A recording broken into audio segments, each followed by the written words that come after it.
Boys in the Hood for me was a life-changing experience because it was the movie that when I was talking about going to film school to my friends in the neighborhood, it was the kind of film that we always said that we wanted to see that we never saw at the movies. It was really, really powerful on the page. I mean, I remember reading that script and crying when I finished it.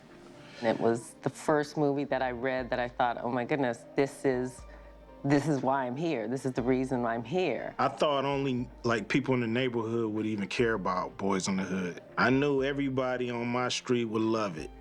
Hollywood, not so sure. There are projects that go far beyond the time that they spend in the theater or in DVD, which is what Boys in the Hood is. It's a tutorial. It is a piece of material that creates better understanding of the Black community in South Central Los Angeles.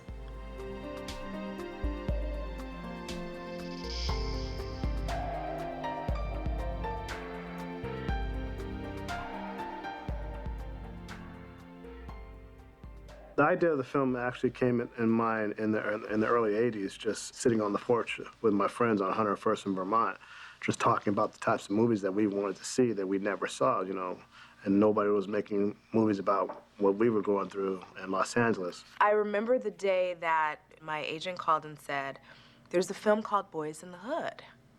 And I was like, that is the corniest title I have ever heard in my life.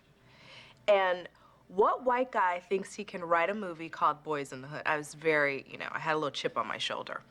First 4 days of rehearsals, I had to do 2 more screen tests because the studio just wasn't sure, It's so funny, looking back on it now, it's like, wow, that must have been unnerving, but at the time, it was my first major thing, so I thought this was all par for the course. I wasn't sure if I was qualified to be in a movie, to act.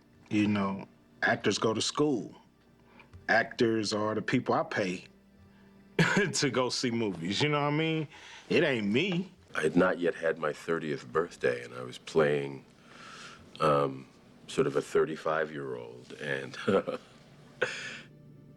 I was just really sort of grateful to just have the job, I had done a show for 5 years, and it was a fairly successful show. After the show was canceled for maybe a year and a half, I didn't work, I couldn't get an audition or anything. So for me, it was like the beginning of my career. I hadn't really done anything, and I know Cuba had done a couple of TV shows, but I didn't know who he was. And I knew Fishburne from Pee Wee Herman's show, and I knew Ice Cube's music, but then our director is a guy that was about my age. So it's like, it was just one of those things where I'm glad that I didn't realize it was going to be as big as it was, because I probably would have been a lot more nervous. I felt privileged, and also a little bit of, do I belong? And once I said, okay, I do belong, okay, let's knock it out the park now. It was an exciting period because I had to just kind of man up and then actually become a director. It was almost like, here you are, go into the swimming pool and into the ocean and then swim. And that's what I look at as that experience, because it was all of my dreams coming true. The crew of people that surrounded him, many of whom were African-American people who had been in the industry for a long time, we all sort of formed a protective net around him, if you will, because we were, I think all of us determined that he would be successful in this endeavor. I knew that when we were shooting, we were making something important. It felt that way. It felt that way. I went to school in Inglewood. I knew South Central. It was not news to me, but I knew it was news to a lot of other people. And I think the authenticity that John brought to it, it was the authenticity and it was the heart. I mean, you could not watch the movie without having an emotional response, and that's the whole reason why we make movies. Boyz n the Hood didn't have its debut in the United States. It had its debut at the Cannes Film Festival in France, which was, my first trip out of the country. And so the movie opened to kind of international acclaim before it even hit the States. When we got off the plane at Cannes and we were surrounded by photographers and reporters, I thought, wow, this is bigger than I thought it was. Talking about somebody who was like, man, these people about to shit on our movie. They're about to shit on it, because I know they don't care what's going on in South Central Los Angeles. That was my thought, that the world just didn't care. And that's why, this was the first movie of its kind to come out. It had to be from somebody from the neighborhood to speak on the neighborhood, and people in France just don't care. Damn, was I wrong. When the movie was done and everybody stood up and they did not stop clapping for 20 minutes. I mean, it was overwhelming because it was an international response, and that response was exactly as we had shown the movie in our backyard in South Central, and they got it like that. And that's how the American press got onto the film, because, they were like, oh, well, the French know something that we don't, let's see what's going on with this little movie. We started on that high note. We started at Cannes in the middle of, the Palais, screening this movie. It was a very small movie about a very specific group, and the world responded. It was an eye-opening experience. It let me know that what I should be doing should be global, and not just for the hood, but for the world. I remember the first time I went to a private screening in Chicago. It wasn't even a private screening, it was a test screening. And every emotional moment my character had, and every scene of heavy weight, the audience burst out laughing. And I was like horrified, because I was like, oh my gosh, they think I'm a buffoon. What was I thinking? We're screwed, we're done. The movie was so true to life that in certain areas where this movie was a reality, they couldn't connect with the emotion on screen because it was their reality. So to them, a defensive mechanism almost was to, laugh and, express themselves. And that's when I knew that the movie was more than just entertainment. When the movie came out, I walked out of the Baldwin Hills Theater. This guy comes out the theater with his girlfriend, and he's like, hardcore gangster type dude, right? And he's with this girl, and she's just really talkative. She's just like mouthy, right? And she's on his arm, right? And they come up to me. You directed that movie? I said, yeah, I made the movie. I'm here. Oh, she come to see how people act. She says, man, we love the movie. She's just like, we love the movie. We think it's the best movie ever made and everything. The dude was looking at me, and he didn't say nothing. He didn't say nothing to me. But she looked up at him, and she said, he loved it too. He loved it too. He can't even say nothing right now because, how he feels. You know what I mean? He's just like, and the dude he was looking off. He looked at me, and he just looked at me. He just shook his head. He just shook his head. Like, I told that dude's story, but he didn't even have any words to describe how he felt at the moment. That was really humbling, because here I am speaking to people that I grew up with that nobody really cares about. They're just like fodder and nothing to most people in society. And here's a dude who's expressing in a nonverbal way that he really appreciated what we had done as filmmakers, and telling a story that had never been told before.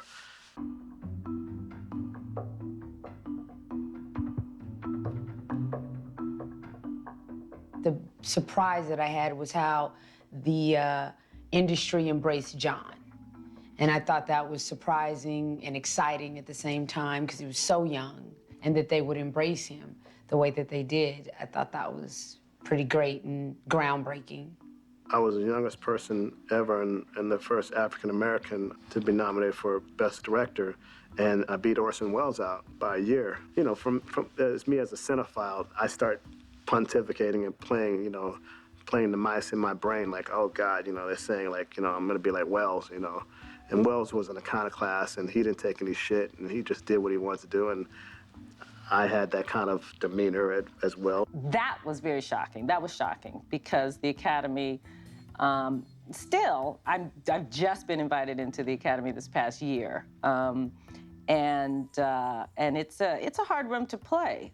I just take it with a grain of salt, and I think that was my saving grace, because I didn't want to live just Boyz over and over again. I wanted to actually. The irony is, I wanted to be where I am right now, where I have had a body of work as a filmmaker and explored different genres of filmmaking. And when I was young, I wanted to be an older man with experience. And now, I'm an older man. I'm looking back on that experience and I could have enjoyed it a little bit more, but it's fine. Eventually with the Academy Award nominations and all of that stuff, I realized that we had really tapped into the social consciousness, and it was a statement film. Boyz in the Hood is the original. Nobody was doing movies like this about Los Angeles, how we grew up. Colors is one thing. This ain't it. You know what I mean? This is a movie that's not telling you how bad it is to be a fucking cop. This is telling you how bad it is to be in the hood. You know what I'm saying? And to be innocent and try to survive. The movie for me was kind of like a rap album on film.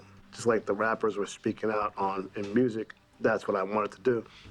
And my attitude was, if only black people go see this movie, then it's going to be a huge hit and fine.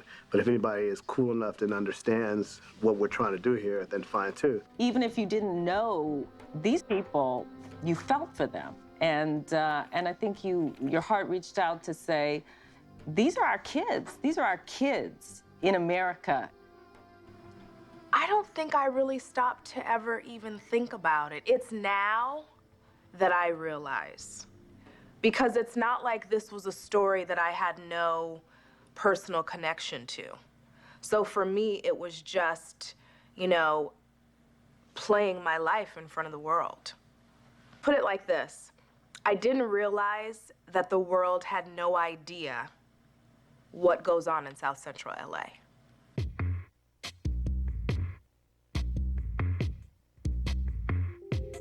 The movie really captured the zeitgeist of what was going on in that time period in America with youth from all walks of life. And it's kind of a time capsule for that. It's like poetry. The more specific you are, the more universal it can become. And if you deal in generalities, people really can't put themselves in it. I lived in the hood. I got bused to school. A bunch of us got bused out, where we seeing that, in these neighborhoods, our influence is not there. You see what I mean? Our influence is not in these neighborhoods that we was getting bused to. So we felt already that these are two different cultures that, this side of the tracks don't want to hear about what's going on with that side of the tracks. But I had learned through the music that those barriers that I thought were there were breaking down. When they saw it on film and they saw the authenticity of the characters and the story, it was like, wow, now I really understand what these rappers are talking about, what urban culture is about. I did get a phone call from a woman in Milwaukee or somewhere in the middle of the country who was a white middle-aged housewife who had seen the movie. And I don't know how she tracked me down, but she tracked me down and she told me that she had no idea about South Central or what was going on. And it moved her so much that she just wanted to say thank you. Thank you for opening my eyes. It was somewhat their view into the inner city, their view into South Central without having to go to South Central and not realizing what was going on there. So I can understand that, and I felt that was a definite fascination, for a lot of people at that time. But I think what transcended just that initial intrigue was the fact that it was just a hell of a story. A lot of people, no matter what your color, could identify with living in a situation where you didn't have an education to get you out of, your circumstance. You didn't have public facilities to help you after school. You didn't have people who appeared to care about your well-being that were supposed to be governing the community. Boyz n the Hood represented that spirit of, you know, people saying, I know we live like what you perceive to be as animals, and I know you think we're just violent, barbaric people, but we're just like you. We still have clean clothes, we still date, we still have children, you know? We still fear for our kids to watch violence on TV, but every once in a while you hear a helicopter fly by. Every once in a while you hear gunshots, you know? Young people, kids in broken neighborhoods, that's a worldwide thing. The idea that you have these three young men who are, you know, living in an environment where every day their lives are potentially at risk, where they are faced with the huge decisions about, you know, one path versus another path, and one path leads to destruction, and the other path leads to a positive life, you know, a valuable life. That's human. I think we were allowing people to know that don't be ashamed of where you're from or what you've been through, because white, black, purple, yellow, green, we all go through it. There's a bit of hood in everybody. When Boyz n the Hood came out, there was a movement afoot that was about African-American cinema and creating a black aesthetic in film. That was started mainly in my generation by Spike Lee, in terms of making films that were, you know, made by a black filmmaker, had a predominantly black cast, and had a very unique theme that was kind of Afrocentric. John came at the perfect time with a different perspective of something that we all want to know about. Everybody want to know what goes on in the neighborhood that makes one kid do the right thing, one kid do the wrong thing. He actually gave African-American people a voice and a presence in film. It just opened the doors for, you know, so many films after Boyz n the Hood. It changed Hollywood. It changed Hollywood because there were filmmakers and films that would never, I totally believe this, would never have been made if Boyz n the Hood hadn't been made well and hadn't been received well. Here you have kind of like a Cinderella story for about 6 actors and a director. The majority of that cast now, we know them, you know, on a full name basis. John was extra courageous and not really going after the biggest names he could find, but going after people he envisioned in the role. I was, you know, a girl from the hood who loved it, took some acting classes, got lucky, and, you know, and was blessed with a talent. I didn't go to Yale. My mother couldn't afford Yale. That just wasn't realistic for me.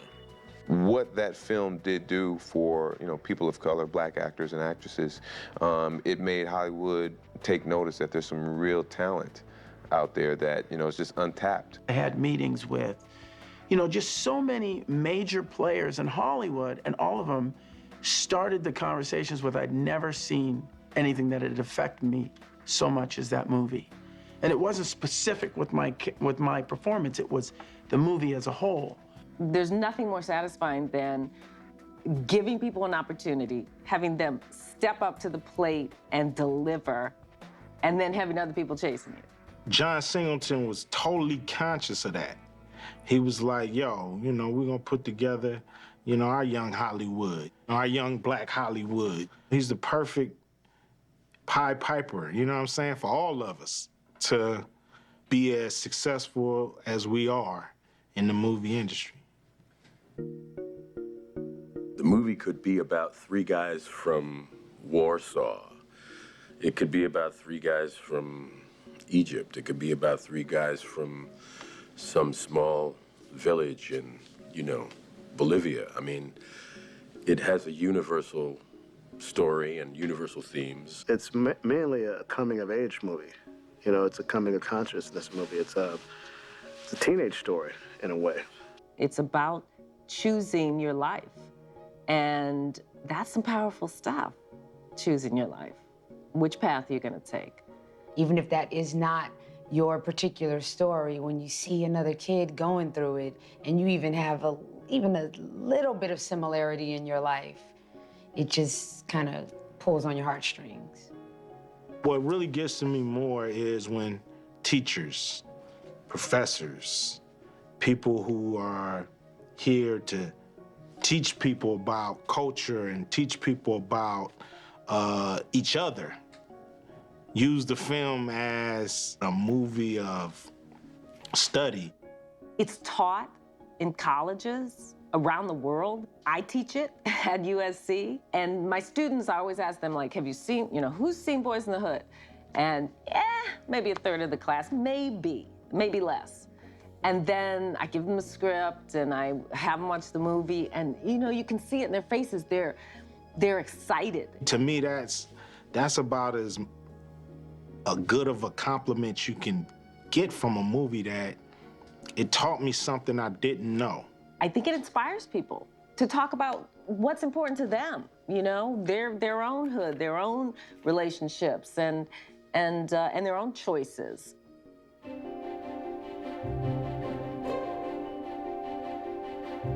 I was really honored when it was put in the registry, because I was like, wow, that means that it's going to be one of those things that goes even far beyond my life. We flew to Washington to present it to the Congressional Black Caucus. That was very special.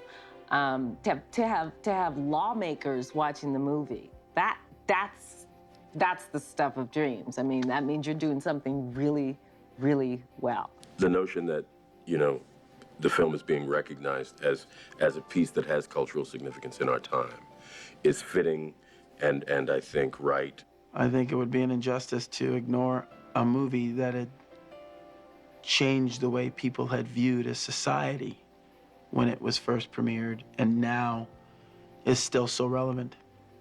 It's actually even better than having won an Academy Award, probably, in the long run. My name is Nia. It means purpose.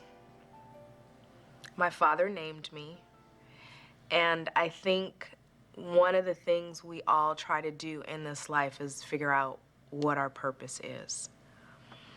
Very early on in my career, that was sort of my thing. Find your purpose, stick to it, make sure you set high standards for yourself, and make it matter. Make everything that you do matter. And so being a part of something that I know is going to be around for a long, long time means I guess I found my purpose. Sometime, maybe a year or so after Boyz in the Hood had come out, a young man approached me. He must have been about 16 years old, and he was very, very overwhelmed to be sort of in my presence, if you will. And he had this look of bewilderment on his face. There was something that he needed from me, or that he wanted to express, that he really couldn't articulate very well. I was overwhelmed by this outpouring of emotion that this kid had, but he couldn't really articulate what it was he was feeling. Basically, with this role, you've become the father to a generation of fatherless boys. And that's what he was trying to express. And so, that's a great gift to be given, and also to be able to, sort of fill that space for someone in terms of their psyche, because, the psychology of fathers and sons, or the psychology of fathers and children, particularly when you're talking about absent fathers, is that everyone has a hole inside themselves that's as big as their father. So my participation in the film as this archetypal father has been really successful, and hopefully it's been inspirational, and hopefully it's been empowering, and hopefully it's just made some people feel loved. No film to me ever digs this deep. You've never seen a movie that really digs into a person like Doughboy, a person like Ricky, and shows them in the same household take totally different paths. You know what I mean? And people want to know why, but you've never seen it. Here go a movie that really walks you through how this could happen. It shows you with a father there, you can make a strong man. Without father there, it's a harder job. These are the things that were revealed in this movie that people wanted to know the answers to and couldn't really grasp on where to get those answers from. Here go a movie that, starts to answer those questions. A lot of times when you're going through a tragedy, you feel that you're alone and you're the only one that's gone through it and you're not really thinking straight. And when they see it depicted on film like that, they can relate to it and they know other people can relate to it. And sometimes they even feel, that's their story up there. It's just so interesting with this movie, how it's touched people emotionally, even 20 years later. It's just incredible. We all want to make a mark. We want to contribute to society, and we want to leave something behind. And Boyz is a great legacy, really is. It really is. So it's great. It's great. To look back and say, how did I do that? I got to recapture that is always death as an entertainer. You have to move forward and grow because we don't look the same that we looked then. We all age, and you have different life experiences that you want to incorporate in your work as an artist. But that movie will always be the one that set the pace car, the bar, at a level for me to continue to jump over. I think this movie is going to be the first in many films that people will look back and say, wow, I really contributed something to the idiom of American cinema. And when I say American cinema, I mean telling stories as a filmmaker that can only be told in America with American sensibilities that capture everybody on a whole human level. That's what I would hope for this movie, for Boyz n the Hood.